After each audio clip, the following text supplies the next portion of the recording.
So, guys, hi, welcome back to Azamar Gaming. So அதாவச்சு இன்னைக்கு night 4:30க்கு match யாருக்கும் கொலம்பியா வர்ஸ் போர்ச்சுகல்.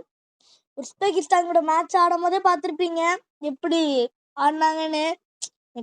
கொலம்பியா கூட மேட்ச்சு.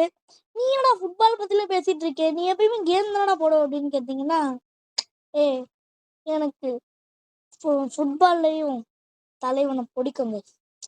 இன்னைக்கு வேற மேட்ச்சு. கிறிஸ்டியானோ இன்னைக்கு எத்தனை கோல் அடிக்க போறாடோ. இந்த வருஷம் ஃபீஃபா வேர்ல்ட் கப் மட்டும் ஜெயிச்சிருச்சு போர்ச்சுகல். அவ்வளோதான், இப்படியாவது ஜெயிச்சிடணும். போர்ச்சுகல் ஜெயிக்க போகுது இந்த வேர்ல்ட் கப்ல. ரெட் டெவில் ரொனால்டோ ஜெயிக்க போறோம்.